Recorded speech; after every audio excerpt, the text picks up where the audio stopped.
జాతీయ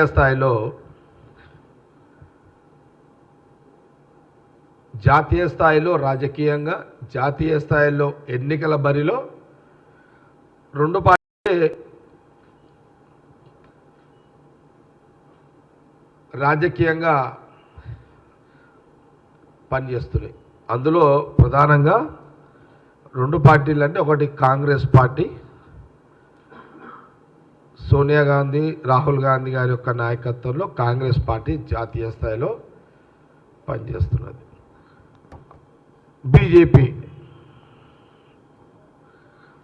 BJP party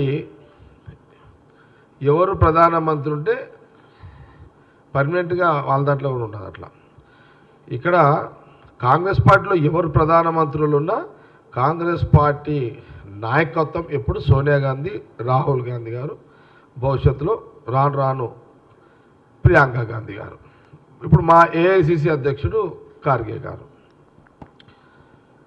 BJP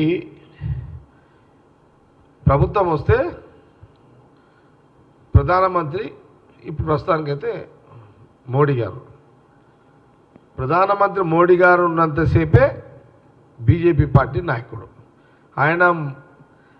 ఆయన పదవి దిగిపోతే బీజేపీ నాయకుడిగా ఆయనకు బాధ్యతలు కానీ లేకపోతే ఆయనకు పవర్ కానీ ఉండదు. బీజేపీ కేంద్రంలో అధికారం ఉన్నప్పుడే, బీజేపీ పార్టీ కేంద్రంలో అధికారం ఉన్నప్పుడే ఇప్పుడు ప్రధానిగా నరేంద్ర మోడీ గారు ఉన్నారు కాబట్టి వారికి ఇప్పుడు పవర్ ఉంటుంది. భవిష్యత్తులో వారు ప్రధానమంత్రిగా ఇక రారు, ఇది లాస్ట్. ఇక అప్పుడు మోడీ గారు ప్రధానమంత్రి ఉండరు కాబట్టి అప్పుడు ఆయనకు పవర్స్ ఉన్నాయి. కానీ కాంగ్రెస్ పార్టీలో ప్రభుత్వంలో ఉన్న అపోజిషన్లో ఉన్న కాంగ్రెస్ పార్టీ జాతీయ రాజకీయాల్లో సోనియా గాంధీ గారు, రాహుల్ గాంధీ గారు, భవిష్యత్తులో ప్రియాంక గాంధీ గారు, వీళ్ళ పవర్కి మోడీ పవర్కి చాలా వ్యత్యాసం ఉంటుంది. Permanent political power Sonia Gandhi Rahul Gandhi గారే, టెంపరీ పవర్ పాలిటిక్స్లో మోడీ గారే. ఇది బీజేపీ నాయకులు గమనించుకోండి. ఇదిగా ఒక విషయం. ఇంకోటి, ఎవరైనా సరే ప్రజలు మళ్ళీ మిమ్మల్ని నమ్మిరు, తక్కువ మెజారిటీతోటి మీకు బీజేపీకి అధికారం అవకాశం మూడోసారి ఇచ్చారు.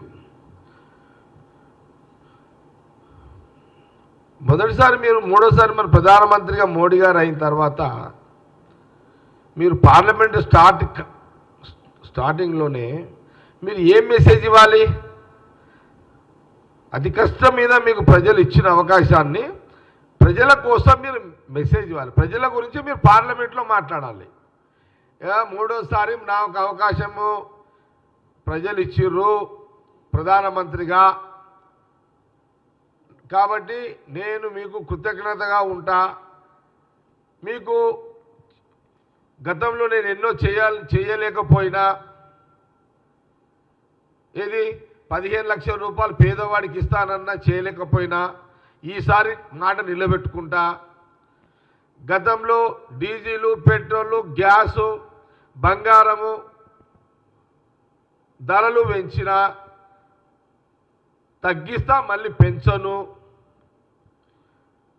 ఇంకోటి, సంవత్సరానికి 2 కోట్ల ఉద్యోగాలు ఇస్తాను అని చెప్పిన మాట నిలబెట్టుకోలేకపోయినప్పుడు ఇప్పుడు ఇవన్నీ చేస్తా.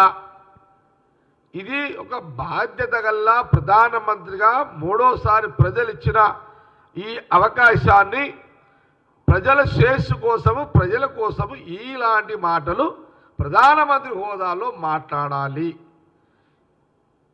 ఈ యొక్క జ్ఞానాన్ని ఈ జ్ఞానము ఎందుకు లేకపోయింది? కాంగ్రెస్ పార్టీ ప్రశ్నిస్తున్నది ప్రధానమంత్రి మోడీ గారిని. ప్రజలు కూడా ఆలోచన చేయాలి. ఏమని? మూడోసారి అవకాశం ఇచ్చినాము, మా ధరలను తగ్గిస్తాడు, మా పిల్లలకు ఉద్యోగాలు ఇస్తాడు, ఇదేమన్నా మాట్లాడతాడేమో అని ప్రజలు ఎదురు చూస్తున్న సందర్భాల్లో ప్రధానమంత్రి గారు మాట్లాడకపోవడము బాధాకరము. ఇవన్నీ మాట్లాడకుండా 50 ఏళ్ల కిందట ప్రధానమంత్రిగా ఉన్న ఆనాటి ఇందిరాగాంధీ గారు ఎమర్జెన్సీ ప్రకటించడం వల్ల దాని మీద మాట్లాడిండు ప్రధానమంత్రి మోడీ గారు. 50 సంవత్సరాల క్రితము ఎమర్జెన్సీ 21 నెలల చరిత్ర గురించి పార్లమెంట్లో స్పీకర్ ప్రధానమంత్రి మోడీ గారు, లోక్సభ బీజేపీ స్పీకర్ వీళ్ళిద్దరు మొదటి రోజే 50 ఏళ్ల కిందట ఆ 21 నెలల చీకటి జీవితాల గురించి అని ప్రస్తావన ఎందుకు తీసుకురావాల్సిన అవసరం ఉండే అది అవసరమా?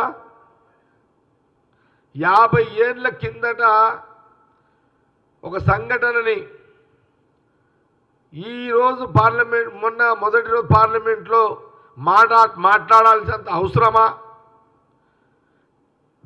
ఆ ఎమర్జెన్సీకి ఇప్పుడున్న ప్రజలకు ఏమైనా సంబంధం ఉందా?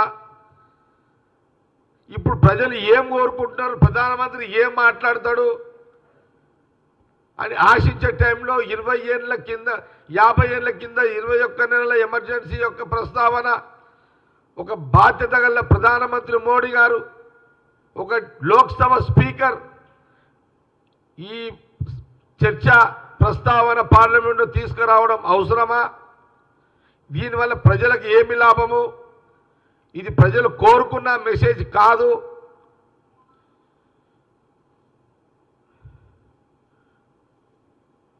ఈ జ్ఞానం లేకపోవడం బాధాకరం బీజేపీ పార్టీకి.